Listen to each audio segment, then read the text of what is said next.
So మనం ఈరోజు మంగళాచరణ చేసుకుని స్టార్ట్ చేద్దామంట.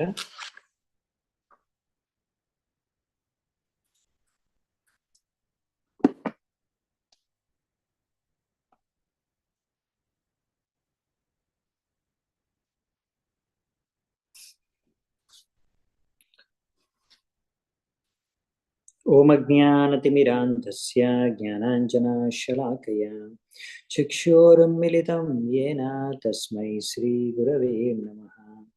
శ్రీచైతన్యమనోభీష్టం స్థాపితం యేన భూతలే స్వయం రూపః కదా మహ్యం దదాతి స్వపదాంతికం. వందేహం శ్రీగురూన్ శ్రీయుతాపదకమలం శ్రీగురూన్ వైష్ణవాంశ్చ శ్రీరూపం సాగ్రజాతం సహగణ రఘునాథాన్వితాం తం సజీవం సాద్వైతం సావధూతం పరిజన సహితం కృష్ణ చైతన్య దేవం శ్రీరాధా కృష్ణ పాదాన్ సహగణ లలితా శ్రీ విశాఖాన్వితాంశ్చ. నమా ఓం విష్ణుపాదాయ కృష్ణప్రేష్టాయ భూతలే శ్రీమతే భక్తివేదాంత స్వామినితే నామినే. నమస్తే సారస్వతే దేవే గౌరవాణి ప్రచారిణే నిర్విశేష శూన్యవాది పాశ్చాత్య దేశతారిణే. నమో మహావదన్యాయ కృష్ణ ప్రేమ ప్రదాయతే కృష్ణాయ కృష్ణ చైతన్య నామినే గౌరత్విసే నమః. హే కృష్ణ కరుణా సింధు దీనబంధు జగత్పతే గోపేశ గోపికా కాంత రాధా కాంత నమోస్తుతే. తప్త కాంచన గౌరాంగి రాధే వృందావనేశ్వరి వృషభానుసుతే దేవి ప్రణమామి హరిప్రిये. నీలాచల నివాసాయ నిత్యాయ పరమాత్మనే బలభద్ర సుభద్రాభ్యాం జగన్నాథాయ తే నమః. వాంఛాకల్పతరుభ్యశ్చ కృపా సింధుభ్య ఏవ చ పతితానాం పావనేభ్యో వైష్ణవేభ్యో నమో నమః. జయ శ్రీ కృష్ణ చైతన్య ప్రభు నిత్యానంద శ్రీ అద్వైత గదాధర శ్రీవాసాది గౌరభక్తవృంద. హరే కృష్ణ కృష్ణ కృష్ణ హరే హరే హరే రామ రామ రామ హరే హరే. హరే కృష్ణ. సో అందరికీ స్వాగతం. సో ఇప్పుడు మనము శ్రీమద్ భాగవతం 7వ స్కందం 15వ అధ్యాయం, అందులో ఈరోజు మనం 12వ శ్లోకం నుంచి 21వ శ్లోకం వరకు చర్చించుకోవడానికి ప్రయత్నిద్దాం.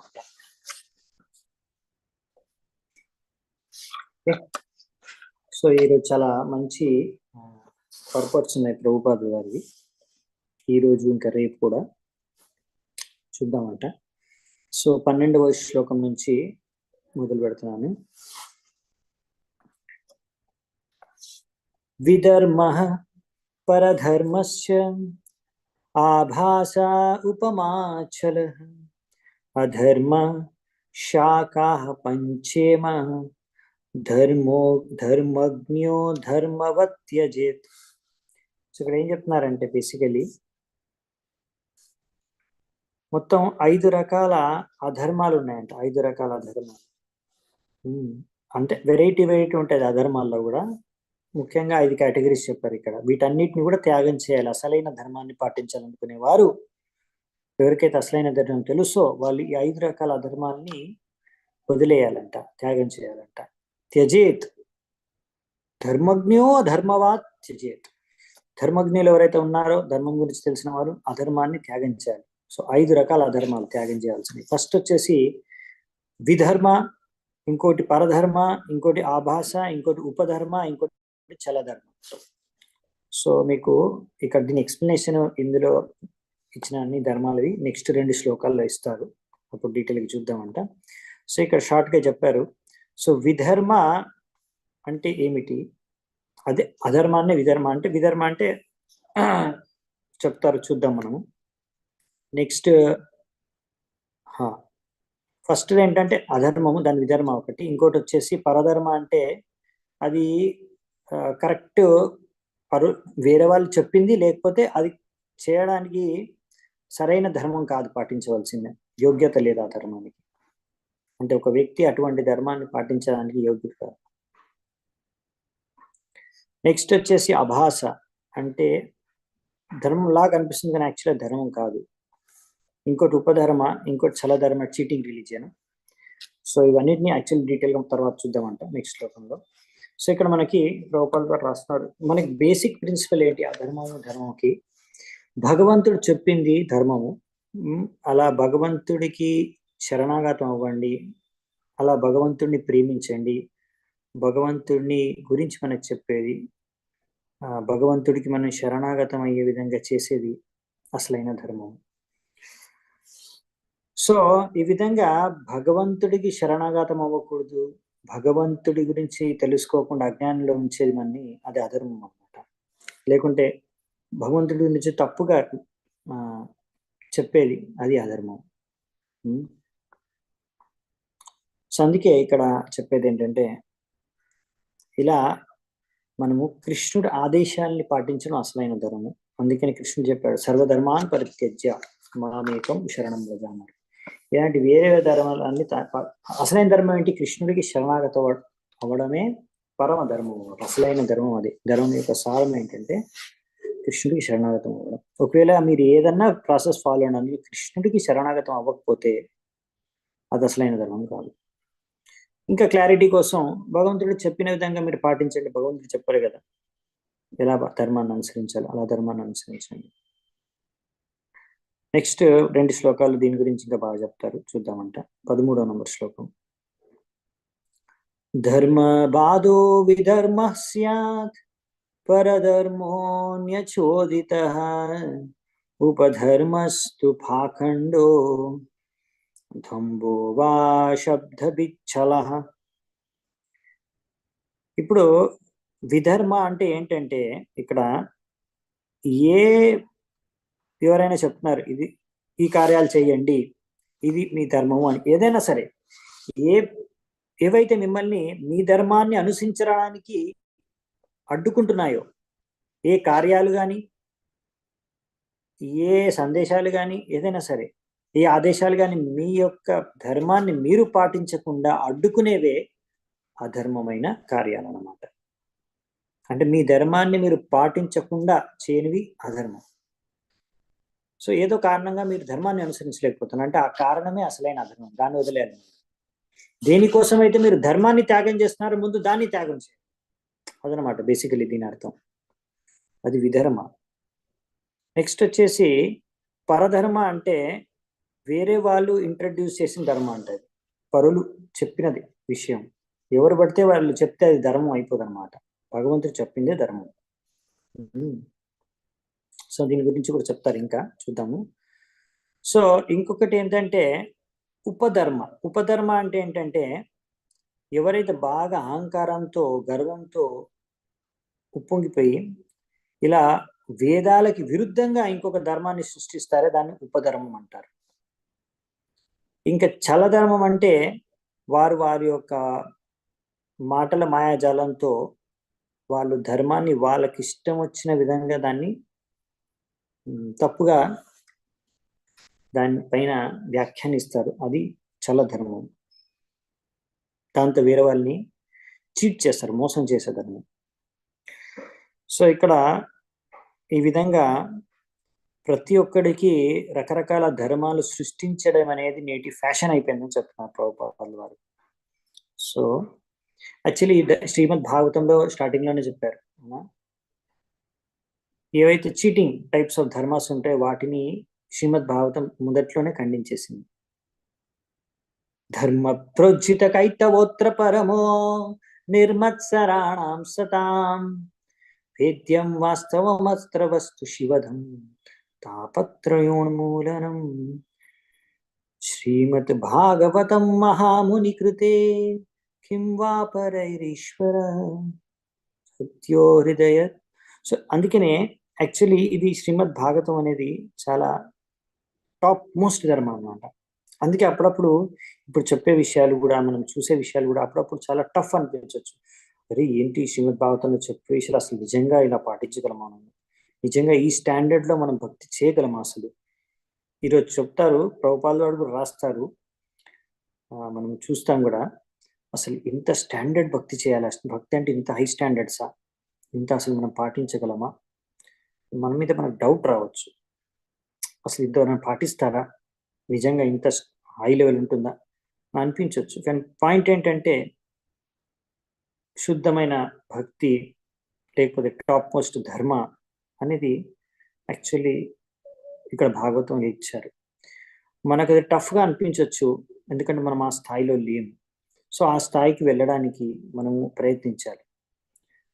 సరైన విధంగా ధర్మాన్ని అనుసరించడానికి ఏమి కావాలో, ఎలా చేయాలో, ఎందుకు మనం చేయలేకపోతున్నాము, ఆ విషయాలు యాక్చువల్లీ ఈరోజు రేపు చాలా బాగా ఇక్కడ తాత్పర్యాల్లో ప్రభుపాల్ వారు తెలియజేస్తారు. అసలు ఎక్కడికి చేరుకోవాలి, మనం ఎక్కడ ఉన్నాము, ఎందువల్ల చేరుకోలేకపోతున్నాము మన గమ్యానికి, దానికి గల కారణాలు ఏంటి. సో అందులో ఒకటి ఫస్ట్ ఏంటంటే ఈ అధర్మం అనేది. రకరకాల అధర్మాలు ఉన్నాయి సమాజంలో. సో ఫస్ట్ ఆఫ్ ఆల్ మనం చూస్ చేసుకోవాలి, మనం కరెక్ట్ ధర్మాన్ని మనము పాటించడానికి చూస్ చేసుకోవాలి. సో మనం ఫస్ట్ గుర్తించాలి సరైన ధర్మం ఏంటనేది. ఇలా రకరకాల అధర్మాల్ని ముందు త్యాగం చేయాలి. ఇవన్నీ మనం ధర్మంగా భావిస్తే అక్కడే మనం మోసపోతున్నాం. స్టార్టింగ్ ఫస్ట్ స్టెప్పే రాంగ్ అయిపోతుంది. అందుకనే ఇక్కడ చెప్తున్నారనమాట. ఫస్ట్ యమరాజు కూడా అదే చెప్తారు, 6వ స్కందంలో చూసాం మనం. ధర్మంతు సాక్షాత్ భగవత్ ప్రణీతం. ఎవడో చెప్తాది ధర్మం అయిపోదు, భగవంతుడు చెప్పిందే ధర్మం. భగవంతుడు చెప్పిందే ధర్మం, అవునా. ఎలాగైతే లా అనేది గవర్నమెంట్ తయారు చేసింది, లా ఎవరికి చెప్తే, ఎవరికి కావాలంటే వాడు లా అండ్ ఆర్డర్ సృష్టించుకోలేదు. నేను చెప్తున్నాను ఇది స్టేట్ లా, నేషనల్ లా అంటే సరిపోదు. ఈ దేశంలో ఇదే చట్టం, చట్టాన్ని మీరు నిర్ణయించరు, అది గవర్నమెంట్ వాళ్ళు ఉన్నారు దానికోసం. న్యాయస్థానం, న్యాయ వ్యవస్థ ఉంది, వాళ్ళు సృష్టిస్తారు చట్టం ఏంటనేది, లా ఏంటనేది. అది నువ్వు ఒక సామాన్య వ్యక్తి, మీరు నేను అది నిర్ణయించేది కాదు. మీరు నేను అనుకున్నా కానీ అది దాంతో అది సరైన లా అయిపోదు, నేను అనుకున్నంత మాత్రం. సో ఎలాగైతే మీరు ఇంట్లో కూర్చొని దేశంలో యొక్క లాని, న్యాయ వ్యవస్థని మీరు సృష్టించలేరో, అలాగే ధర్మాన్ని కూడా సృష్టించలేరు. ధర్మం అంతా చీప్ అయిపోయిందా, ప్రతి ఒక్కడు మార్కెట్లో ఇవ్వబడి పడితే వాడు కొత్త కొత్త ధర్మాన్ని సృష్టించడానికి. సో సరైన ధర్మం అనేది ఏంటంటే సవై పుంసాం పరో ధర్మ యతో భక్తిర్ అధోక్షజే. భగవంతుడికి భక్తి చేసుకునేది నేర్పేదే అసలైన ధర్మం. సో దీనికి విరుద్ధంగా ఏదున్నా సరే, మన భక్తికి విరుద్ధంగా చెప్పే ఏ కార్యాలు, ఏ రకమైన సిద్ధాంతాలైనా సరే అవన్నీ విధర్మ, పరధర్మ, ఉపధర్మ, చలధర్మ ఇవన్నీ అనమాట. ఇలా భగవద్గీతని ఇష్టం వచ్చిన విధంగా జనాలు వాళ్ళకు తగ్గట్టుగా వ్యాఖ్యానం చేసుకుంటారు, అదే చలధర్మం అంటే. ఇలా తప్పుడు వ్యాఖ్యానాలు చేసి జనాల్ని తప్పుడు దిశలో మార్గదర్శనం చేస్తున్నారే, వీళ్ళే మోసగాలన్నమాట, చీటర్ స్వాములు, భోగస్వాములు.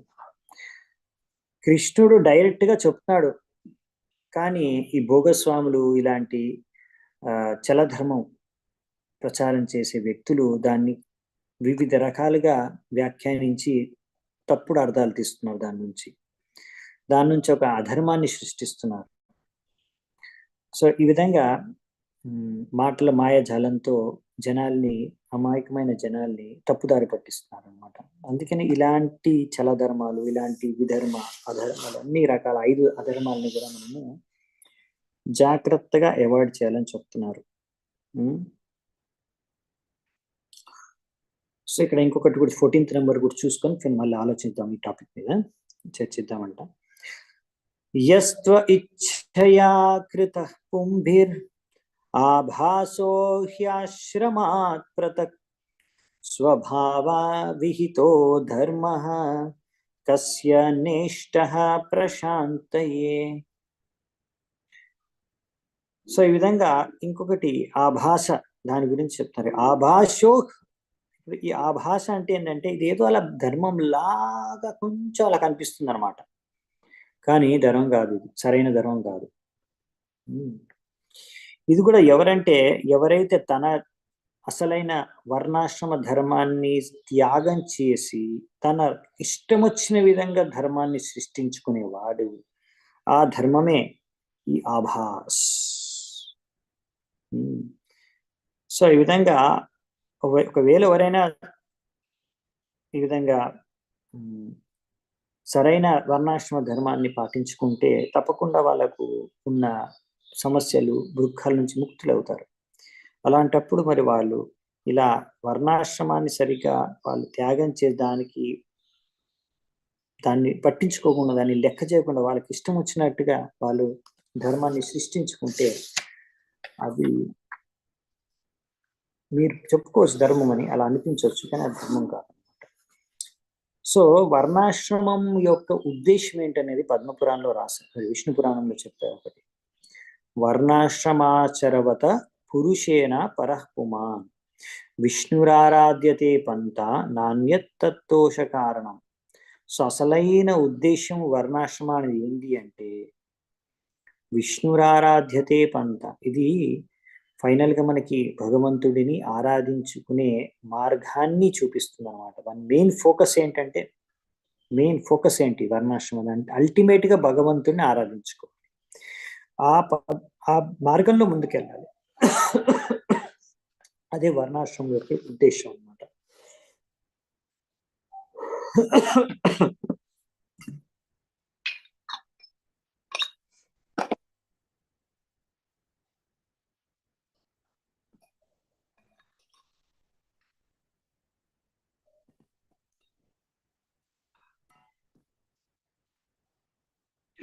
సో ఈ విధంగా, కానీ ఇప్పుడు ఏమైందంటే మళ్ళీ ప్రభుపాల్ గారు రాస్తున్నారు ఇలా, చాలా మంది ఏంటంటే ఇలా భగవద్గీత శాస్త్రాల నుంచి తప్పుడుగా జనాలకి తప్పుడు వ్యాఖ్యానాలు చేసి, లేకపోతే వాళ్ళకి ఇష్టం వచ్చింది దానిలోంచి తీసి వ్యాఖ్యానించుకొని ఆ విధంగా తప్పుగా మార్గదర్శనం చేస్తున్నారు జనాలకి. సో ఇది మంచిది కాదన్నమాట, కరెక్ట్ కాదని చెప్తున్నారు. సో ఇది ఇలాంటి వాళ్ళు చాలా ధర్మము, ఇలాంటి రకరకాల విధర్మాలు ఇప్పుడు చూసారు కదా, ఇలాంటి మీరు మార్కెట్లో చాలా మంది చూస్తారు. వాళ్ళు భగవంతుడినే సృష్టించేస్తున్నారు, రకరకాల భగవంతుడిని. అసలు ముందు లేరు సృష్టిలో, శాస్త్రాల్లో లేని భగవంతుడిని వాళ్ళు సృష్టిస్తున్నారు. ఈ విధంగా మీరు చూడొచ్చు ఇలాంటివన్నీ కూడా మార్కెట్లో. కొత్త కొత్త సిద్ధాంతాలని సృష్టిస్తున్నారు, గీతా భాగవతంలో లేని. సో ప్రభుపాల్ వారు ఇలా అంటున్నారు, కొంతమంది ఉన్నారు అలా, కొంతమంది మనుషుల్ని భగవంతుని చేసేస్తున్నారు. అలా చాలా ఆర్గనైజేషన్స్ ఉన్నాయి, పేర్లు నేను తీసుకోలేను ఇక్కడ పబ్లిక్ ఫారంలో, కానీ మీరు అర్థం చేసుకోవచ్చు. సరైన ధర్మం అనేది తెలిసినప్పుడు ఇలాంటి విధర్మ చలధర్మాలు బయట నడుస్తున్నప్పుడు మీరు దాన్ని గమనించి ఈజీగా గుర్తుపట్టచ్చు, ఓ ఇది సరైన ధర్మం కాదు. ఒకటి ఫస్ట్ పాయింట్ ఇక్కడ ఒకటి చెప్తున్నారు ఎగ్జాంపుల్ గా ప్రభుపాల్ గారు, ఇక్కడ ఎవరిని పడితే వాడిని భగవంతుడిగా జనాలు స్వీకరించేస్తున్నారు. ఆ వ్యక్తి గురించి అతను భగవంతుడు అనేసి శాస్త్రాల్లో ఎక్కడా లేదు. మరి అలాంటప్పుడు ఎందుకు స్వీకరిస్తున్నారు? చూడండి, బయట ప్రజలకి తెలియదు అసలు భగవంతుడు ఎవరు, శాస్త్రాలు ఏమున్నాయి, దాని గురించి భగవంతుడి గురించి ఏం రాశారు సంబంధించిన విషయాలు ఎవరికి తెలియదు, ఎందుకంటే శాస్త్రాలు ఎవరు చదవట్లేదు. సో ఇలాంటి అజ్ఞానంతో ఉండే ప్రజల్ని మోసం చేయడానికి చాలా మంది ఇలాంటి బోగస్ అవతారాలు, భగవంతుడికి అవతారాలు ఉన్నాయి. ఒకటి కాదు, రెండు కాదు, చాలా ఉన్నాయి. ఏరియాకు ఒకటి. ఈ విధంగా ఎంతో మంది ఇలా భగవంతుడి అవతారం ఎత్తేసారు అన్నమాట. మూర్ఖుల ప్రజలు వాళ్ళని భగవంతుడిని స్వీకరించేస్తున్నారు. అది మ్యాజిక్ చూసో లేకపోతే వాళ్ళు చేసిన మోసం వాళ్ళు అర్థం చేసుకోలేకపోయారు. ఈ విధంగా ముందు నుంచి వాళ్ళని తప్పుడుగా బ్రెయిన్ వాష్ చేశారు, ఫస్ట్ డే నుంచే తప్పుడు శిక్షణ ఇచ్చి.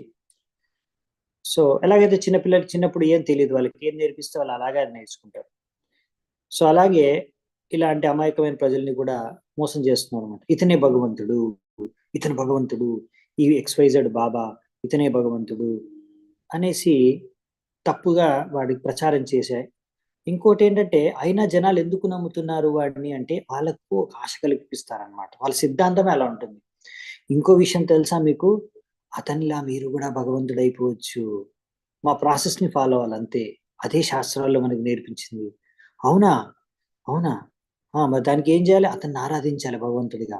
నేను చెప్పిందంతా ఫాలో అవ్వాలి. మీరు కూడా భగవంతుడైపోతారు. సో, కొన్ని ఆర్గనైజేషన్‌లు ఏంటంటే ఈ జీవితంలోనే భగవంతుడైపోతారనమాట. సో, అలాంటి వారు ఆహ్, కొన్ని కొన్ని ఇక్కడ చెప్తున్నారు. ఎగ్జాంపుల్ అలాంటి వాళ్ళని భగవంతుడని చేసేసి వాళ్ళకి టెంపుల్ కూడా కట్టేస్తారు. మందిరం కట్టేసి అలాంటి మందిరాల్లో చూస్తారు మీరు. కృష్ణుడు ఉన్నారన్నమాట అక్కడ. మనం ఆ ఇస్కాన్ మందిరంలో కృష్ణుడు, జగన్నాథుడు, గౌరమ్మ మహాప్రభు ఉంటారు. వీళ్ళందరి గురించి మనం శాస్త్రంలో చదువుకుంటాం. ఓకే. కానీ ఇప్పుడు వాళ్ళు మందిరాల్లో ఉండే విగ్రహాలుంటాయి కొంతమందివి.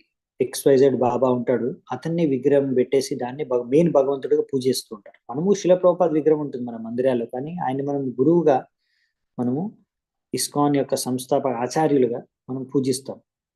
అవునా? పూజ చేస్తాం. కానీ బయట చాలా ఆర్గనైజేషన్స్‌లో ఇలా ఎవరో ఒక వ్యక్తిని, సాధారణమైన మనిషిని భగవంతుడిగా మార్చేసి, అతని విగ్రహాన్ని పూజ చేస్తున్నారు. ఇప్పుడు అతను చాలా మంది అలాంటి వాళ్ళు చనిపోయారు గూడా. సో, ఇప్పుడు దాని తర్వాత బతికున్నోళ్ళు గూడా కొంతమంది ఇలా భగవంతుడి అవతారాలెత్తి మోసం చేస్తున్నారనమాట. సో, అలాంటి కొన్ని మందిరాల్లో సన్యాసం గూడా ధరించేస్తారనమాట. కొన్ని కొన్ని సిద్ధాంతాలుంటాయి. ఇప్పుడు మాయావాద అలాంటి కొన్ని కొన్ని సిద్ధాంతాలు, అపసిద్ధాంతాల్లో ఇలా సన్యాసం తీసుకొని వాళ్ళు నేను భగవంతుడినయిపోయాను అనుకుంటారు. నారాయణుడినయిపోయాననుకుంటారు. అలా అలాంటి కొంతమంది ఆశ్రమాలున్నాయి ఇక్కడ. నేను ఇక్కడ చూసాను. ప్రభుపాద వారు చాలా సార్లు దీని గురించి చెప్పారు. ఈ ఒక్క చోటే గాదు. ఎన్నో చోట్ల చెప్పారు. సో, అలాంటి ఆశ్రమాల్లో సన్యాసులు కూడా మాంసాహారం తింటారు. అంటే కాషాయ వస్త్రాలు ధరించి, మాంసాహారం తింటూ సన్యాసం, ఆశ్రమాన్ని, ధర్మాన్ని అనుసరిస్తున్నారు. అలా చాలా మంది మీరు చూస్తారు. రకరకాల బోగస్ సన్యాసులు, బోగస్ అవతారాలుంటారు. వాళ్ళిలా అవైద్య స్త్రీ సంగం, మాంసాహారం తినడం, మద్యపానం చేయడం. బేసికల్లీ ఏంటంటే అన్ని పాపకార్యాలు చేస్తూ బయటికి మాత్రం స్వాముల్లాగా, భగవంతుడిలాగా వేషాలేసుకొని తిరుగుతూ ఉంటారనమాట.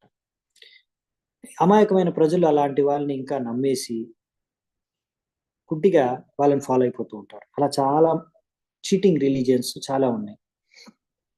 ఎందుకంటే ప్రాబ్లమ్ ఏంటంటే ఎవ్వరు భగవద్గీత గాని, భాగవతం గాని డైరెక్ట్‌గా చదవరు. ఆ శ్లోకాల్లో ఏముంది?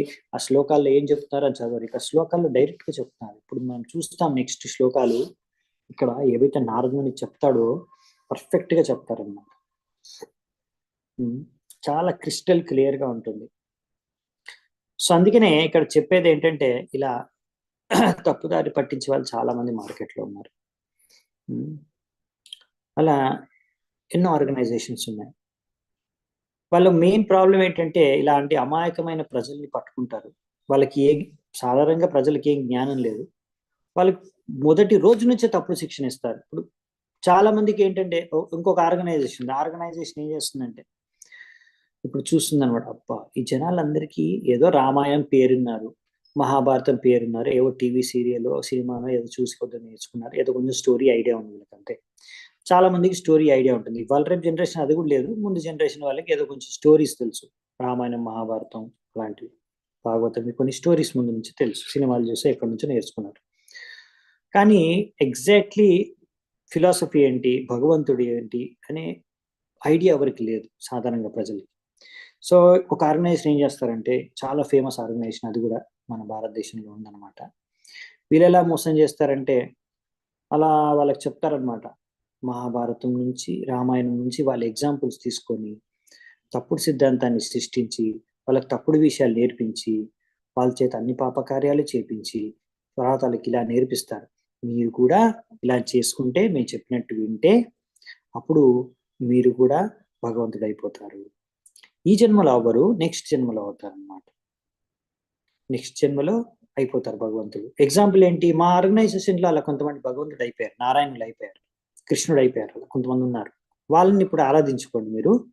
నెక్స్ట్ లైఫ్‌లో మీరు గూడా అలాగే కృష్ణుడయిపోతారు. అచ్చా! మరి అమ్మాయిలేమవుతారండి?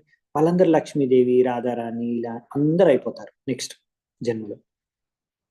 సో, ఈ విధంగా చీటింగ్ చేస్తున్నారు జనాల్ని. గుడ్డిగా నమ్మేసి జనాలు ఆర్గనైజేషన్లో జాయిన్ అయిపోతున్నారు, వాళ్ళ ఆస్తులను అంతా కూడా అక్కడ రాసి ఇచ్చేస్తున్నారు. కొన్ని చోట్ల ఫ్యామిలీ వెళ్ళిపోతున్నారు. ఎందుకంటే వాళ్ళందరూ చెప్తున్నారు, మీరందరూ కూడా వచ్చే జన్మలో మేము చెప్పినట్టు అన్ని పాపాలు చేసుకుంటూ వెళ్ళిపోవాలి అంతే. మేము చెప్పిన పాపాలన్నీ చేస్తూ ఉంటే అప్పుడేమవుతుందంటే మీరు నెక్స్ట్ లైఫ్లో కూడా ఇలా భగవంతుడు అయిపోతారు. ఇంకా మీ అన్ని పాపాల నుంచి ముక్తులు అయిపోతారు మీరు. దానికోసమే కదా మా ఇక్కడ ఉన్న ప్రజెంట్ భగవంతులు ఎవరైతే ఉన్నారో వాళ్ళని మీరు సంతృప్తిపరచాలి, వాళ్ళకు మీరు వాళ్ళపైన ధ్యానం చేయాలి, వాళ్ళు చెప్పింది వినాలి, వాళ్ళు చెప్పింది చేయాలి, వాళ్ళకి సేవ చేయాలి అంతే. సో ఇలా చాలా మందిని ట్రాప్ చేస్తున్నారు. సో ఇలా ట్రాప్ అవ్వకుండా ఉండాలంటే ముందే భగవద్గీత భాగవతం చదువుకోవాలి సరిగ్గా, బుక్ తీసి సరైన పరంపరలో. సో ఇలా చదవకపోతే భాగవతం, రామాయణం, మహాభారతం వీటి పేరు మీదనే, హిందూ ధర్మం పేరు మీదనే, మీకు భగవంతుడి పేరు మీదనే తప్పుడు విషయాలు నేర్పించి తప్పు ధర్మాన్ని నేర్పిస్తారనమాట. అలా మార్కెట్లో చాలా ఫేమస్ ఆర్గనైజేషన్స్ ఉన్నాయన్నమాట. సో ఆ విధంగా ఇక్కడ ఎన్నో రకాల ధర్మాలు ఉన్నాయనే విషయాలు ఇక్కడ తెలియజేస్తున్నారు. జాగ్రత్తగా ఉండాలి. అందుకని ప్రచారం అనేది చాలా అవసరం అన్నమాట. అన్ని లెవెల్స్లో అది ప్రచారం అనేది చాలా అవసరం. నెక్స్ట్ 15వ నంబర్ శ్లోకం. ధర్మార్థం అపి నేహేత యత్రార్థం వాదనో ధనం అనీహానీహమానస్య మహాహేర్ ఇవ వృత్తిదా. ఇది చాలా ఇప్పటి నుంచి ఇంకొక ఇంపార్టెంట్ శ్లోకాలు. వీళ్ళు ఏం చెప్తారంటే, ఒకవేళ ఒక వ్యక్తి పేదవాడైనా సరే, అయినా కానీ ఆ వ్యక్తి నేను చాలా గొప్పవాడిని అవ్వాలి, చాలా ధనవంతుడిని అవ్వాలి అనేసి ప్రయాస పడకూడదంట అతిగా. అతను ఎంత మాత్రం ప్రయాసపడాలంటే, ఓకే నా జీవించడానికి జీవనోపాధికి ఎంత కావాలో అంత సరిపోతుంది, అంత ప్రయాసపడితే సరిపోతుంది. అంతేగాని నేను చాలా పెద్ద గొప్పవాడిని కావాలి, చాలా ఫేమస్ వ్యక్తిని కావాలి, లేకపోతే ఏదో విధంగా గొప్ప వ్యక్తిని అవ్వాలనే దానికోసం ప్రయాసపడకూడదు. ఎలాగైతే ఒక అజగర్, అవునా, అజగర్ మనం చూసాం కదా ఇంతకుముందు, అజగర వృత్తి ఒకటే దగ్గర ఉంటుంది, అజగర్ అనే ఆ పాము. ఆ విధంగా ఏమీ కష్టపడకుండా కూడా ఒక అజగర్, ఒక పాము ఏమీ కష్టపడకుండా ఒక చోట కూర్చొని జీవించగలుగుతుంది. దాని ముందుకు ఏది వస్తే దాన్ని తినేసి హాయిగా ఉంటుంది ప్రశాంతంగా, ఆ విధంగా జీవించేస్తుంది. సో ఒక పాము అలా జీవించగలుగుతుంది, కానీ మనిషి జీవించలేకపోతున్నాడు. ఎందుకు? ఈరోజు పాయింట్ అదే అన్నమాట. అందుకే ఇక్కడ చెప్తున్నారు, పేదవాడైనా సరే, మీరు అనొచ్చారే గొప్ప వాళ్ళు అంటే తిని కూర్చుంటే సరిపోతుంది, వాళ్ళ దగ్గర చాలా ఆస్తుంది. మరి పేదవాళ్ళ దగ్గర మా దగ్గర లేదు కదా అంటే, పేదవాళ్ళైనా సరే అక్కడ పేద గొప్ప అని చాలా మంది గొప్ప వాళ్ళు కూడా చాలా కష్టపడుతున్నారు. ఆల్రెడీ కోట్లు ఉన్నా కానీ ఇంకా పొద్దున రాత్రి బాగా డబ్బులు ఇంకా సంపాదించాలని కష్టపడుతున్నారు. సో ప్రాబ్లం ఏంటంటే నువ్వు పేదవాడివా గొప్పవాడివా అనేది ప్రాబ్లం కాదు, అక్కడ విషయం అది కాదు. ఇక్కడ చెప్పేది ఇప్పుడు పేదరికాన్ని కూడా మంచి డెఫినేషన్ ఇస్తారు ప్రభుపాల్ గారు, సూపర్ డెఫినేషన్ వస్తుంది, తర్వాత చూస్తాం మనం ఈరోజు.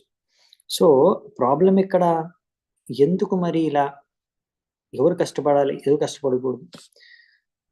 చూడండి, విషయం ఏంటంటే ఇక్కడ చెప్తున్నారు, ఈ యొక్క శ్లోకంలో లాస్ట్ లైన్ సూపర్ లైన్ అన్నమాట. ఇది ఏంటంటే,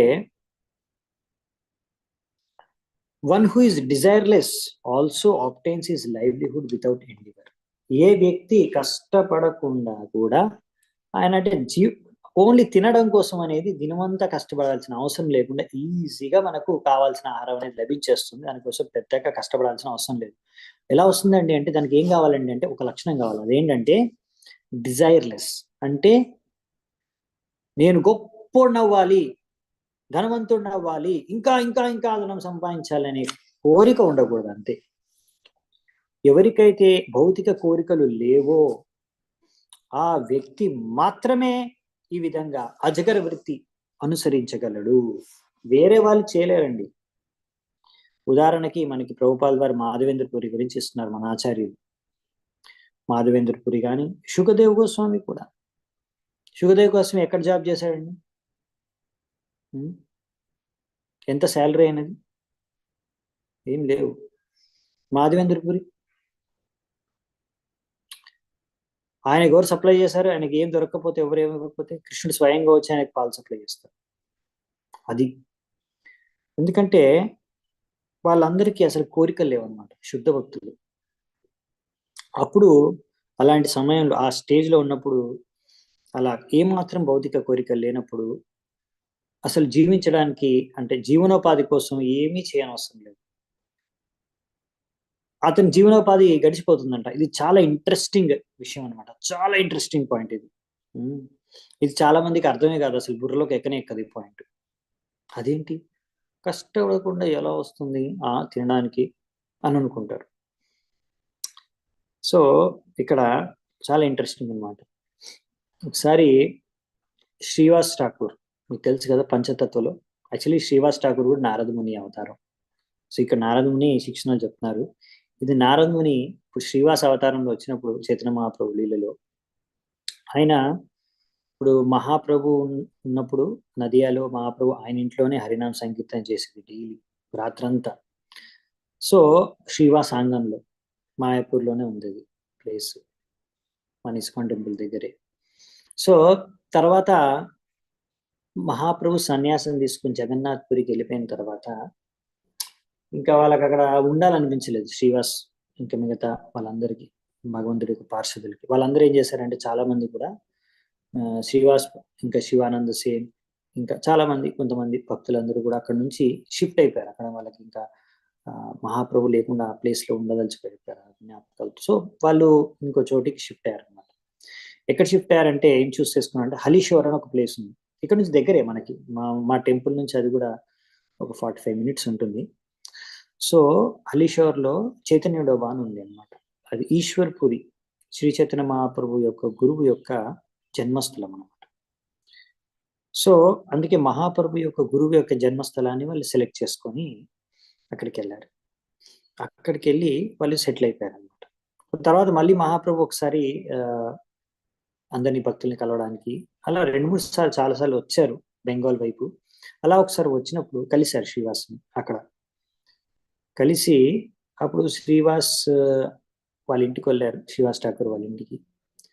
అక్కడ గమనించింది ఏంటంటే మహాప్రభు ఈ శ్రీవాస్ ఠాకూర్ ఎక్కడ జాబ్ చేయడు, ఏ బిజినెస్ చేయడు, మళ్ళీ ఆయన గృహస్థ. అంటే ఆయనకు భార్య పిల్లలు ఉన్నారు. అరే ఇతను ఏమాత్రం పని చేయడు, ఏమాత్రం జాబ్ చేయడు, ఏమాత్రం బిజినెస్ చేయడు, కనీసం అడుక్కోవడానికి కూడా వెళ్ళడే.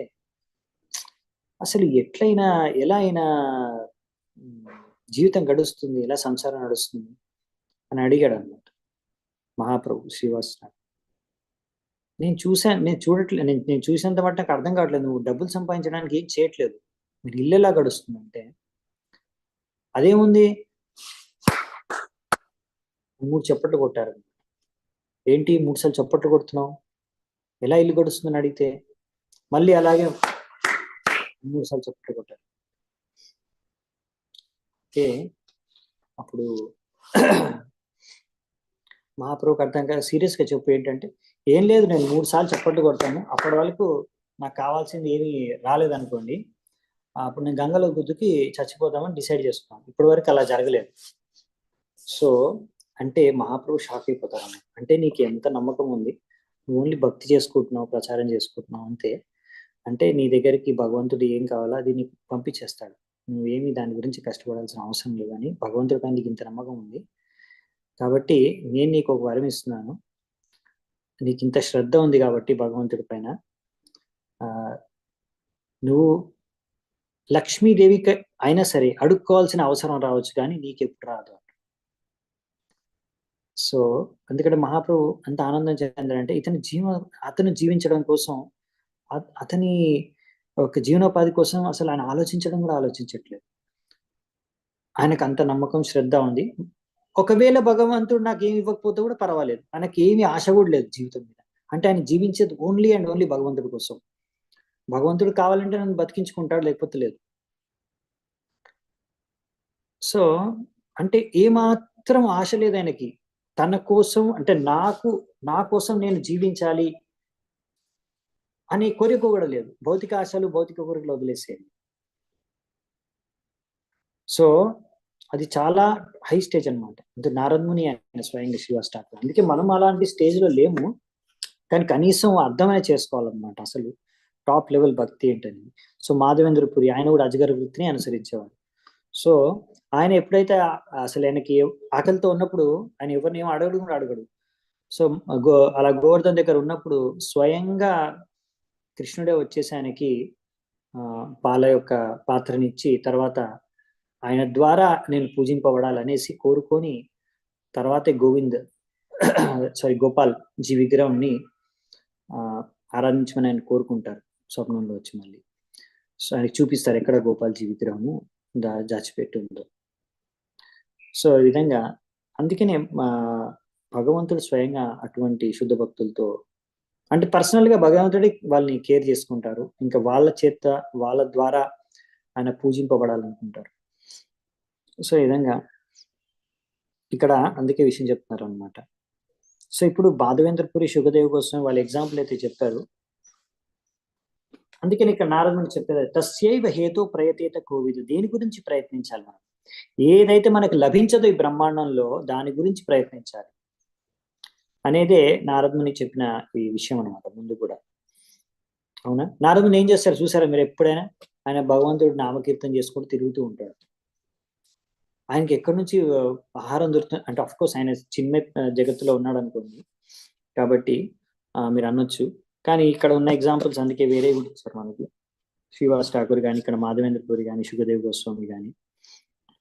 సో అందుకనే శుకదేవ్ గోస్వామి కూడా అన్నారు, కస్మాత్ భజంతి కవయో ధన ధుర్మా తాంధాన్. Why should one approach a person who is blind with wealth? ఇలా అడుగుతున్నారు.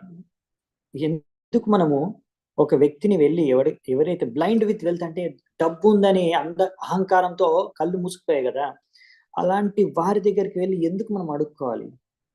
దానికన్నా మేలు కృష్ణుడి పైనే మనం ఆధారపడి బతకొచ్చు. కృష్ణుడు అన్ని మనకు కావాల్సిందన్నీ మనకి ఇచ్చేస్తాడు. సో ఇది ఎవరు చెప్తున్నారంటే ప్రభుపాల్ వారు ఇక్కడ all the members of our Krishna consciousness movement అంటే కృష్ణ భవనామృతం ఈ యొక్క మన ఇస్కాన్ లో ఉన్న అందరి గురించి చెప్తున్నారు. Whether they be grihasthas or sannyasis, వాళ్ళు గృహస్థులే కానివ్వండి సన్యాసులే కానివ్వండి ఎవరైనా సరే, should try to spread the Krishna consciousness movement with determination and Krishna will supply all necessities.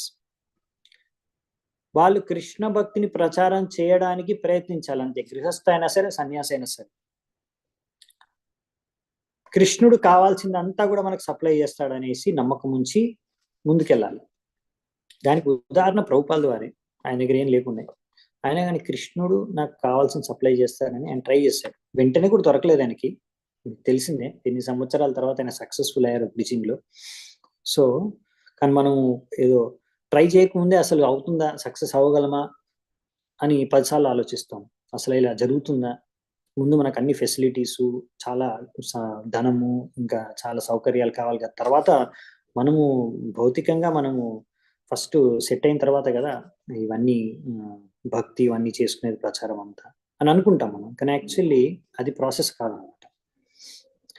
ఇప్పుడు ఈ అజగర వృత్తి అనేది యాక్చువల్లీ ప్రభుపాల్ ద్వారా రాసేది ఏంటంటే ఈ విషయంలో మనం అజగర వృత్తి లాగా ఉండాలంట. అంటే even though one may be very poor, ఒకవేళ మీరు ఎంత పేదరికంతో ఉన్న దాంతో సంబంధం లేదండి.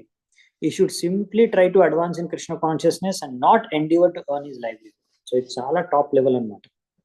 ఇది ప్రభుపాద వాళ్ళ ఎక్స్పెక్టేషన్. ఎవరి గురించి క్లియర్ గా ఇక్కడ రాశారు, ఎవరికంటే all the members of our Krishna consciousness అంటే మా యొక్క ఈ కృష్ణ భావనామృత ఆందోళనలో ఉద్యమంలో ఉన్న ప్రతి ఒక్క వ్యక్తి గురించి, ఇస్కాన్ లో ఉన్న ప్రతి ఒక్క మెంబర్ నుంచి ఆశించేది ప్రభుపాద ఇది. అఫ్ కోర్స్ మనము ఇప్పుడు ఆ స్థాయిలో లేము, అందుకనే భాగవతం చదవాలి. చదివితే మనము నమ్రత అనేది వస్తుంది అనమాట మనలో.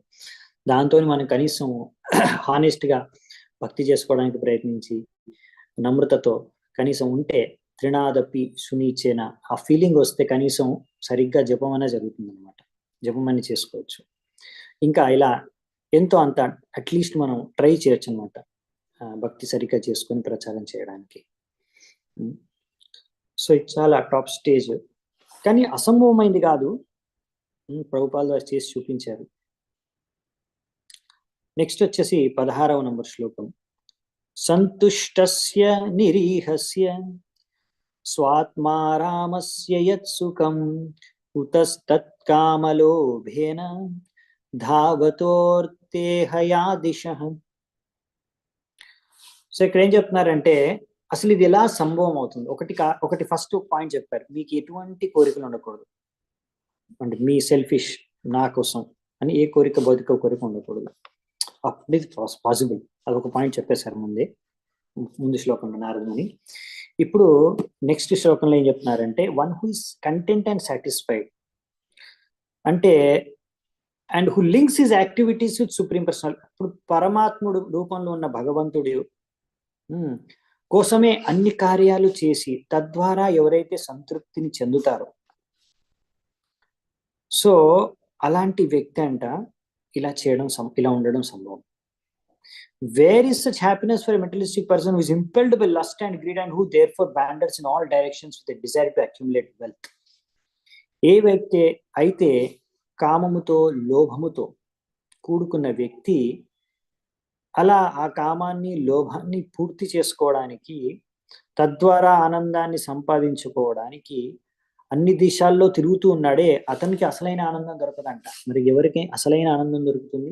ఏ వ్యక్తి అయితే భగవంతుడికి సేవ చేసుకొని ఆనందాన్ని, సంతృప్తిని పొందగలిగే వ్యక్తి అసలైన ధనవంతుడు అన్నమాట. అసలైన ఆనందం అతనికి దొరుకుతుంది, అతని సొంతం. సదా సంతుష్ట మనసః సర్వా శివామయా దిశః శర్కరా కంటకాదిభ్యో యతోపానత్పదం శివం. ఏ వ్యక్తి, for a person who has a suitable shoes on his feet there is no danger. చూడండి, ఎవరైతే మీరు బూట్లు వేసుకొని తర్వాత మీరు రాళ్లపై నుంచి నడిచినా కానీ, ముళ్ళపై నుంచి నడిచినా కానీ, అంటే మీరు సరైన బూట్లు వేసుకుని ఉంటే మీకు ఏమీ ప్రాబ్లం లేదు, పీస్ఫుల్గా వెళ్ళిపోవచ్చు, నడుచుకుంటూ వెళ్ళిపోవచ్చు బాగా. అన్నీ కూడా మంచిదే, మీకేం ప్రాబ్లం లేదు రాస్తాలో, పోయే రాస్తాలో. Similarly for one who is always self satisfied there is no distress. అలాగే ఎవరైతే బూట్లు అంటే షూస్ వేసుకొని ఎవరైతే ట్రావెలింగ్ చేస్తున్నారో, దారి ఎలా ఉన్నా, కింద రాళ్ళు ఉన్నా, ముళ్ళులు ఉన్నా ఏమీ ప్రాబ్లం లేదో, అలాగే ఎలాంటి కష్టం లేదు, అలాగే ఏ వ్యక్తి అయితే సంతుష్ట అంటే సెల్ఫ్ సాటిస్ఫైడ్, సంతుష్ట మనసః సదా సంతుష్ట మనసః, ఎప్పుడైతే ఈ వ్యక్తి అయితే ఎల్లప్పుడూ సదా సంతుష్టి చెంది మనస్సులో సంతృప్తితో ఉన్న వ్యక్తి ఎప్పుడు కూడా ఎలాంటి దుఃఖానికి లోనవ్వడంట. ప్రతి సందర్భంలోనూ కూడా ఆనందంగా ఉండగలుగుతాడు. ఇదన్నమాట సీక్రెట్. సో ఆ సంతృప్తి అనేది ఎలా ఉండాలంటే, ఆ సంతృప్తి అనేది భగవంతుడికి సేవ చేసుకొని చాలు అని సంతృప్తి ఉండాలి. అలా ఉంటే ఇలా ఉండొచ్చు అంట. సంతుష్ట కేన వారాజన్ నవర్తేతాపి వారిణ ఔపస్త్య జైహ్య కార్పణ్యాద్ గృహపాలయతే జనః. నెక్స్ట్ ఏం చెప్తున్నారంటే, హే రాజన్, ఇలా సంతృప్తితో ఉన్న వ్యక్తి అతను నీళ్లు తాగి కూడా ఆనందంగా ఉండగలుగుతాడంట. అంటే అతనికి సంతృప్తి పరచడానికి ఏం అవసరం లేదు. అంటే ఇప్పుడు పాయింట్ ఏంటంటే, నీళ్ళు అనేది ఇప్పుడు నీళ్ళు కూడా కొనుక్కోవాల్సిన దౌర్భాగ్యం అనమాట. అంటే ఇప్పుడు ముందు కాలంలో ఈవెన్ ప్రభుపాల్ తాత్పర్య రాసిన కాలంలో కూడా నీళ్ళు అనేవి భగవంతుడు మనకి సృష్టించాడు ఈ ప్రకృతిలోనే. మంచి నీరుని మీరు యాక్చువల్లీ ఏ ఫిల్టరు ఇంకా ఏ ప్రాసెసింగ్ లేకుండా తాగేయచ్చు, ఏమీ అవ్వదు. మీరు స్పెసిఫికల్గా ఒకవేళ చార్ధామ్ యాత్రకి వెళ్ళి ఉంటే, గంగోత్రి అటువైపు, బద్రీనాథ్ అటువైపు, అక్కడ పైనుంచి నీళ్లు పడుతూ ఉంటాయి, కొండ పై నుంచి. మీరు తాగేయచ్చు, ఎక్కడంటే అక్కడ తాగేయచ్చు. మినరల్ వాటర్ కన్నా కూడా బాగా ఉంటాయి, టేస్ట్ కూడా ఉంటాయి, ఇంకా క్లియర్గా ఉంటాయి వాటర్. ఇంకా ఏమాత్రం ఎంత తాగినా సరే అంత చలిలో కూడా ఏమవ్వదు మీకు. అంత పర్ఫెక్ట్ వాటర్ అనమాట భగవంతుడు సృష్టించాడు. అక్కడ ప్యూర్గా ఉంటాయి, అక్కడే స్టార్ట్ అవుతుంది. అక్కడ నుంచి హిమాలయాల నుంచి, అక్కడ నుంచి మళ్ళీ ఇవన్నీ చోట్ల మొత్తం ఇండియాకి వచ్చేవి. ఆ స్టార్టింగ్ పాయింట్లో మీరు వాటర్ చాలా క్రిస్టల్ క్లియర్గా ఉంటుంది. మినరల్ వాటర్ కూడా పనికిరాదు. అక్కడ ఎవ్వరు మినరల్ వాటర్ కొనుక్కోరు. ఆ ఏరియాలో ఎంతో మంది టూరిస్ట్ వస్తారు, డైరెక్ట్ గా వాటర్ తాగేస్తారు.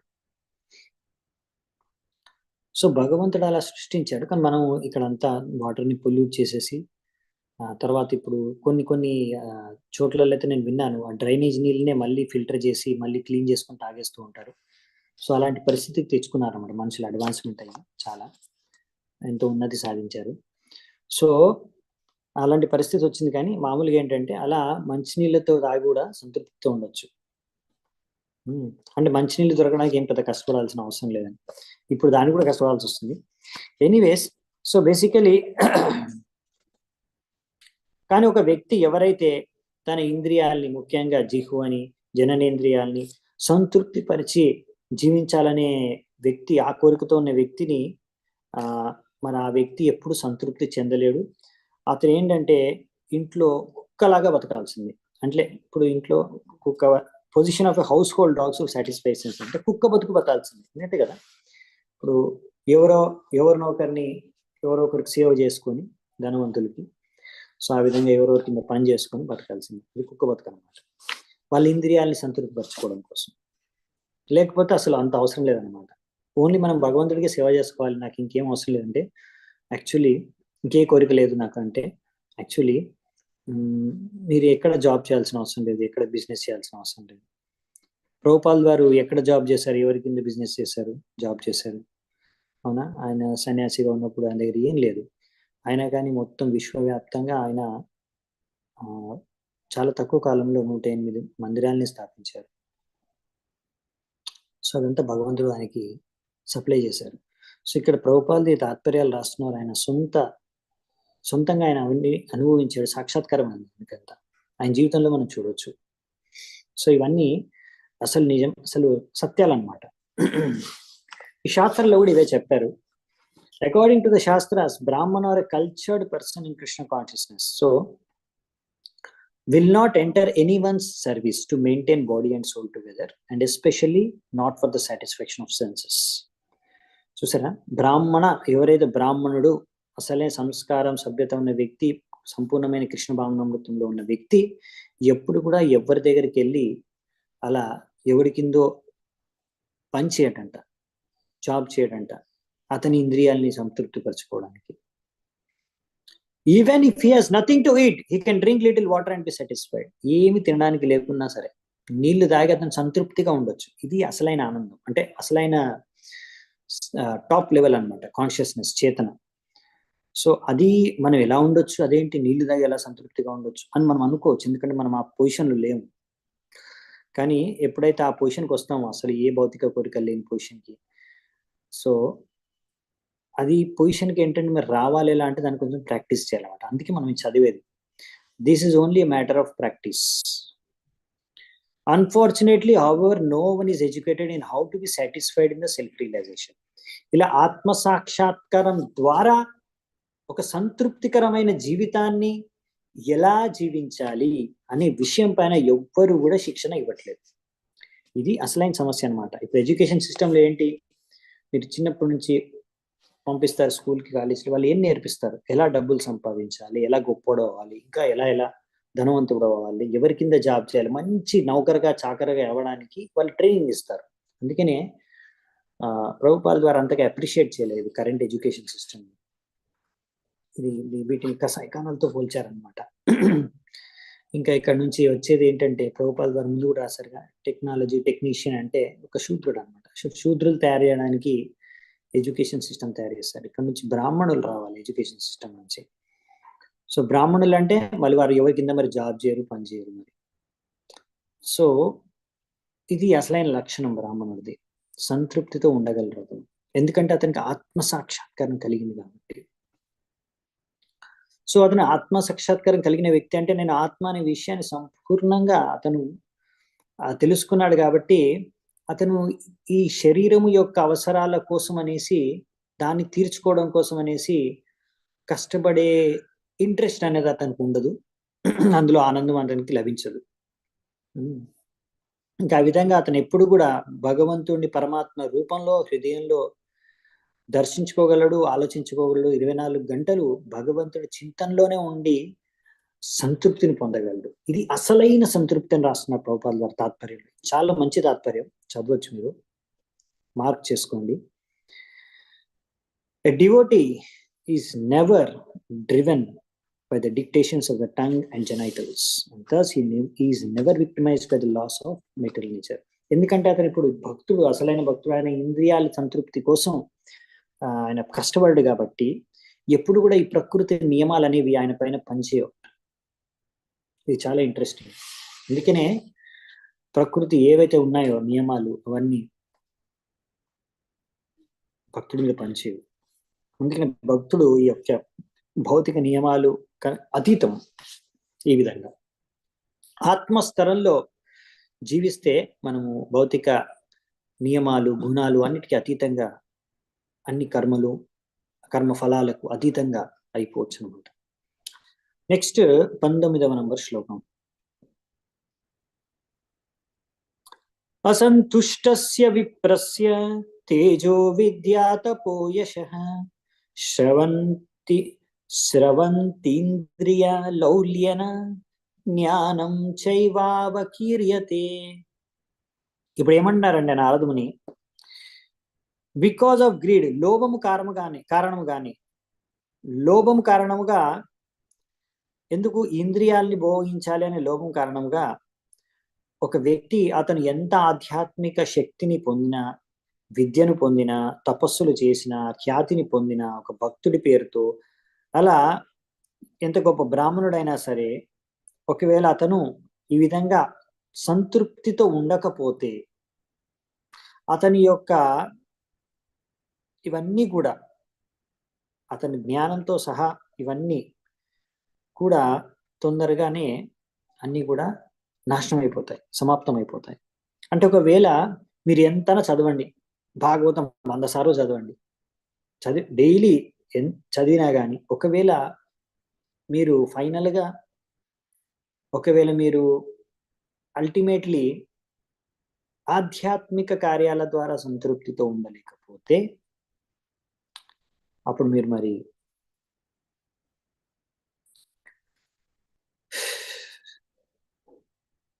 ఇలా ఇంద్రియాలను ఉపభోగించుకోవడం కోసం కష్టపడితే మరి ఎంత చదివినా, ఎంత తపస్సు చేసినా, ఎంత ఖ్యాతి పొందినా అంతా కూడా వృథా. అంతా కూడా ఎంత జ్ఞానం ఉన్నా అంతా కూడా వేస్టే అనమాట. అంతా కూడా వెళ్ళిపోతుందంట, ఉండదంట మన దగ్గర. గ్రాడ్యువల్గా అన్ని నశించిపోతాయంట. సో చాలా డీప్ పాయింట్ అనమాట. సో అందుకే ఇది ఒక మెకానికల్ ప్రాసెస్ కాదనమాట. ఓకే, నేను 22 గంటలు జపం చేసేసాను అంటే నేను శుద్ధభక్తుని అయిపోవాల్సింది 8 సంవత్సరాల తర్వాత, అట్లాంటి ఇలా మెకానికల్ క్యాలిక్యులేషన్ కాదు ఇది. నువ్వు సాధన అనేది చేయాలి, కానీ దాంతోపాటు గ్రాడ్యువల్గా మెల్లిమెల్లిగా ఈ విషయాలు ఏవైతే వింటున్నామో, మనం డైలీ భాగవతంలో చదువుతున్నామో, వాటిని గ్రహించి, అర్థం చేసుకొని, స్వీకరించి, ఆచరించే స్థాయికి మనం మెల్లిగా ఆ లైన్లో వెళ్ళాలి. లేకపోతే ఓన్లీ ఏదో వింటున్నాము అంటే అయిపోయింది అనుకోకూడదు. యాక్చువల్లీ ఏదైతే మనం రెగ్యులర్గా వింటూ ఉంటామో, మెల్లిమెల్లిగా ఏదో ఒక రోజు మనసు దాని మీద ఆలోచించి కరెక్టే, ఇలా ఉండాలి, ఇలా చేయాలని అనుకోవచ్చు. అదే అసలు మెయిన్ అనమాట. ఆ రోజు ఎంత తొందరగా వస్తే అంత మంచిది అనమాట. సో 20వ నంబర్ శ్లోకం. కామస్యాంతం హి క్షుత్రిభ్యాం క్రోధస్యైతత్ ఫలోదయాత్ జనో యాతి న లోభస్య జిత్వా భుక్త్వా దిశో భువః.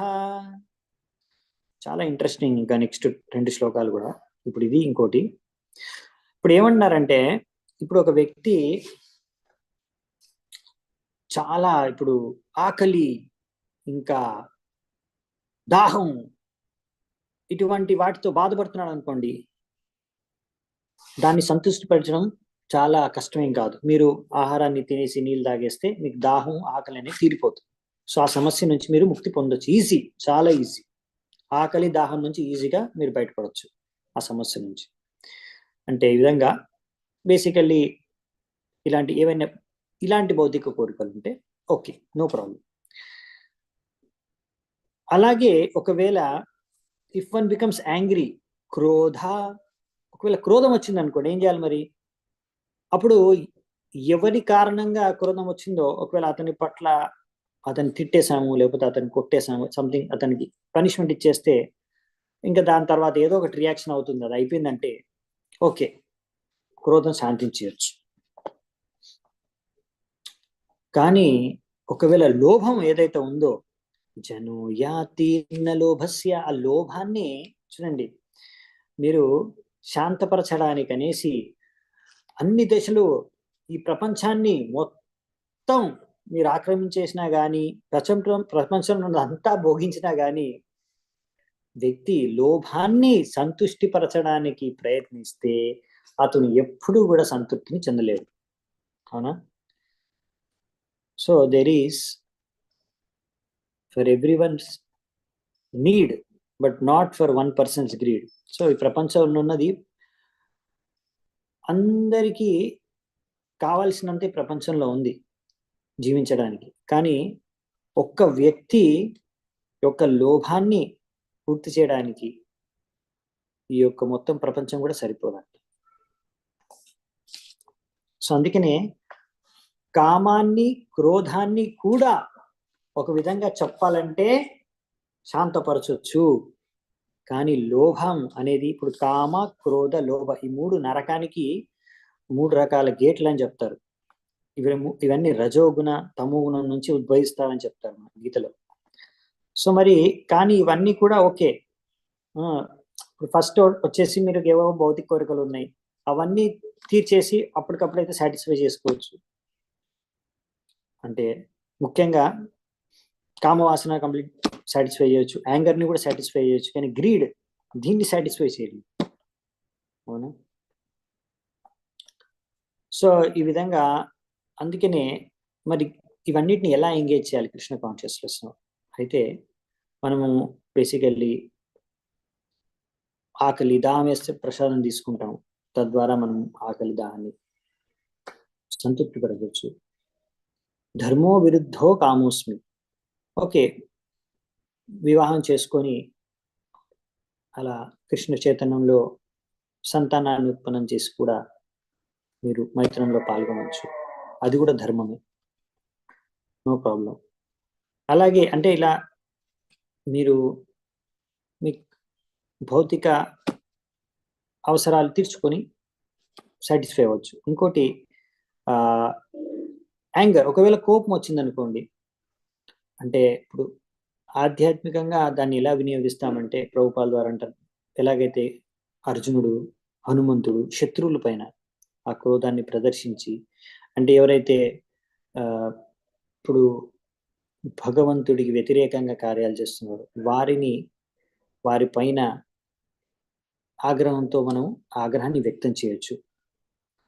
వాళ్ళ యొక్క ఆర్గ్యుమెంట్స్ని డిఫీట్ చేసో, లేకపోతే వాళ్ళ కార్యాలని పైన విఫలం చేసో, సో అండ్ సో. క్రోధాన్ని అలా శత్రువుల పైన, మనము విరోధుల పైన వ్యక్తం చేయొచ్చు. కానీ లౌల్యం, గ్రీడ్, లోభం, ఇది ఎలాగంటే మనము ఇలా ఆశ, ఇంత కావాలి అంత కావాలి, మన కోసం కాకుండా కృష్ణుడి కోసం. తత్ర లోల్యం ఏకలం మూలం. ఇలా ఎవరైతే ఈ గ్రీడ్, ఏ లోభం అయితే ఉందో అది భౌతికంగా కాకుండా కృష్ణుడి కోసం, కృష్ణుడి సేవ కోసం ఉంటే ఒకవేళ, అప్పుడు అది చాలా మంచిది. ఆ విధంగా లోభాన్ని కూడా అధిగమించవచ్చు. ఇలా ఇంకా చాలా ఎలా అధిగమించాలనే విషయాల గురించి, అనర్థాలు, వివిధ రకాలైన అర్థాలను ఎలా మనం అధిగమించాలి, ఎలా ఈ అనర్థాల నుంచి ముక్తి కావాలి అనే విషయం గురించి మళ్ళీ మనకు డీటెయిల్ గా వస్తుంది. రేపు చూసుకుందామంట. ఈరోజు ఒక లాస్ట్ శ్లోకం చూసుకొని ముగిద్దాము. 21 ఈ సీక్వెన్స్ అయిపోతుంది. పండితా బహవో రాజన్ బహుజ్ఞా సంశయ చిదా సదసస్పతయోప్యేకే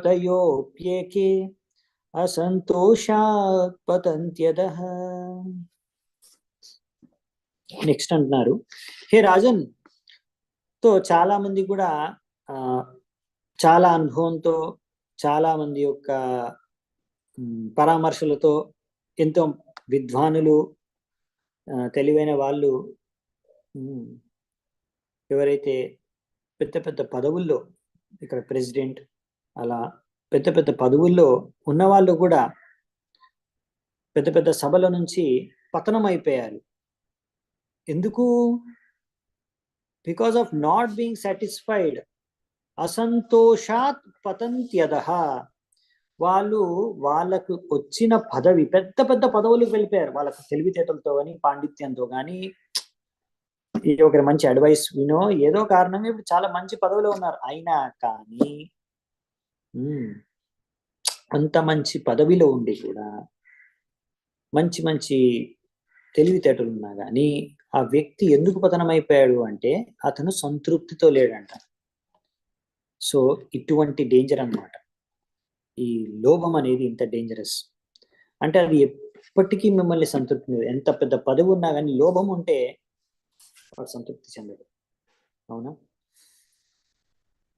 సో ఇప్పుడు పర్పట్లో ఒక అద్భుతమైన పాయింట్స్ రాస్తారు. ఈ పర్పట్ చాలా బాగుంటుంది, ప్రతి line. For spiritual advancement, first నుంచి మీరు చదువుకోవచ్చు. One should be materially satisfied. ఒకవేళ మీరు ఆధ్యాత్మికంగా ఎదగాలి, ముందుకు వెళ్ళాలి అంటే భౌతికంగా సంతృప్తితో చెంది ఉండాలి. ఒకవేళ మీరు భౌతికంగా మీరు నాకు ఇది కావాలి, ఇంకా అది ఉంటే బాగుంటుంది, అలా మీలో చాలా కోరికలు ఉంటే మాత్రం మరి ఇలా భౌతికంగా ఇది కావాలి, అది కావాలి, అది సాధించాలి, ఇది సాధించాలని, అప్పుడు ఏమవుతుందంటే will result in the frustration of his spiritual advancement. So his greed for material development will result in the frustration of his spiritual advancement. అంటే మీరు స్పిరిచువల్లీ అడ్వాన్స్ అవ్వరు, ఫ్రస్ట్రేట్ అవుతారు స్పిరిచువల్లీ కూడా.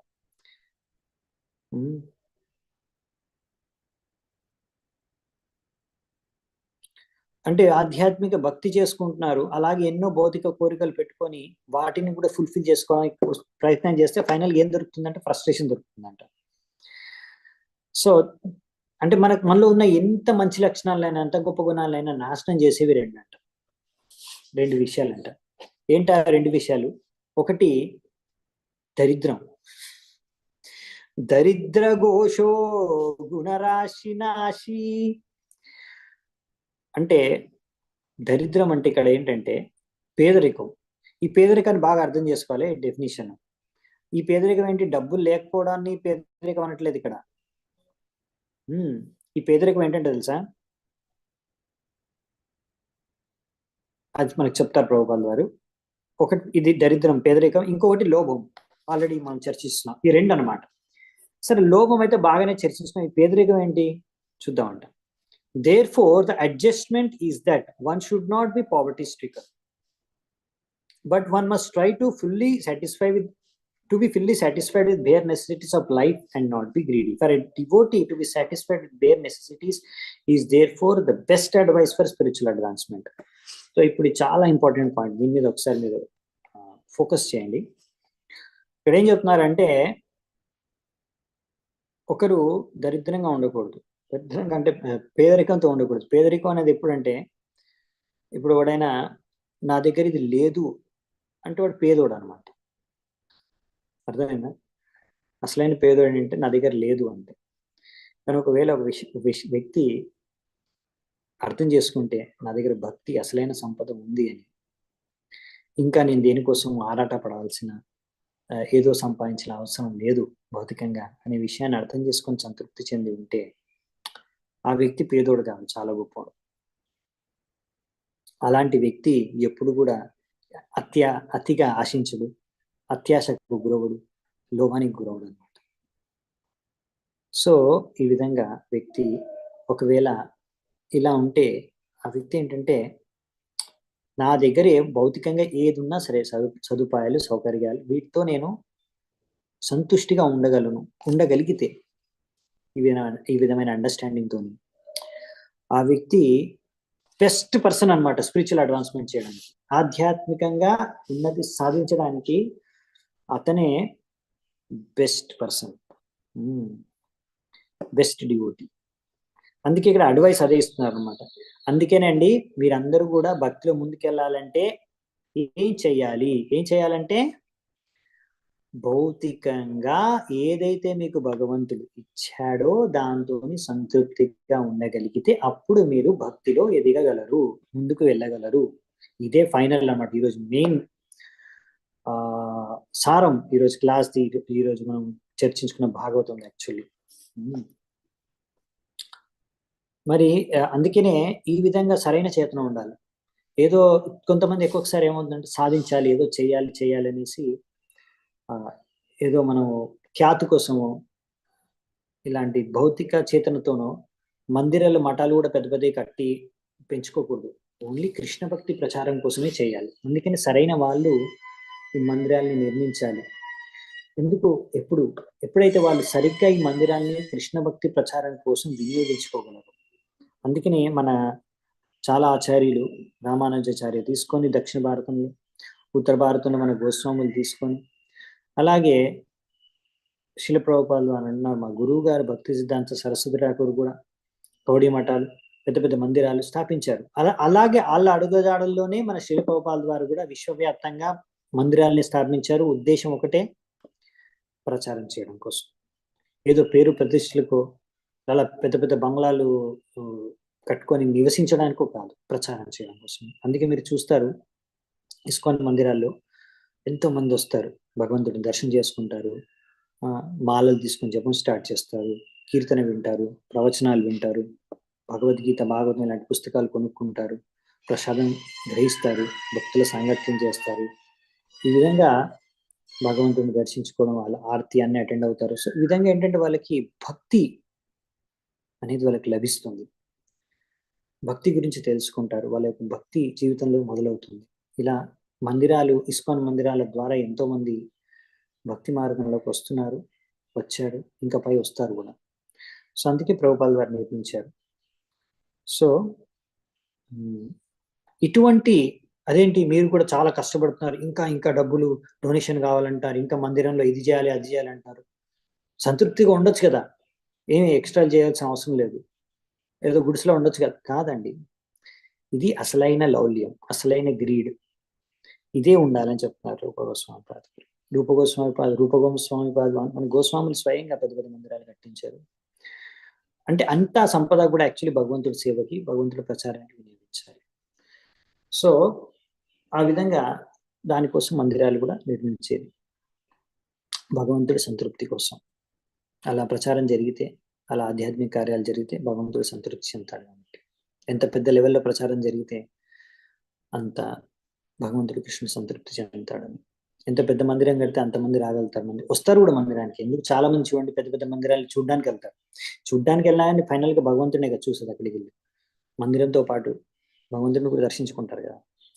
సో భక్తి అనేది మొదలవుతుంది. సో ఈ మందిరాలు ఏంటంటే ఒక ఆకర్షణ జనాలకి, అంతేనా? ఆకర్షణ, ఒక్కొక్కసారి ఆకర్షణ కారణంగా వెళ్ళేది మందిరాలకే. కాబట్టి ఆ విధంగా భక్తి అనేది వాళ్ళకి మొదలవుతుంది. సో ప్రచారం కోసం అనేది మందిరాన్ని నిర్మించాలంతే, లేకపోతే లేదు. ఓకే, ఇక్కడ మనం ఈరోజు ఉందామంట, రేపు మళ్ళీ కంటిన్యూ చేద్దాం. చాలా చాలా ధన్యవాదాలు అందరూ వచ్చినందుకు. ఈ సంవత్సరం యొక్క మొదటి రోజు, ఫస్ట్ డే, అంటే ఇంగ్లీష్ క్యాలెండర్ ప్రకారం, మనకంటే ఉగాది అనుకోండి, ఫస్ట్ న్యూ ఇయర్. ఏదైతే ఉంది మనకి ప్రతిరోజు మనకి హ్యాపీ అయిపోతుంది. ఒకవేళ మనం రోజు పొద్దున్న లేసి మంగళారతి చేసుకొని జపం చేసుకొని భాగవతం ఉంటే ప్రతిరోజు మనకి హ్యాపీ న్యూ ఇయర్, ప్రతిరోజు హ్యాపీ డే. ఓకే, సో అదే నేను కోరుకుంటున్నా. ఈరోజు happy new year only first day కాకుండా ప్రతిరోజు హ్యాపీ న్యూ ఇయర్, హ్యాపీ ఉండాలని అందరూ కృష్ణ భక్తులు. హ్యాపీ న్యూ ఇయర్ అందరికీ. Hare Krishna. Thank you very much. ధన్యవాదాలు.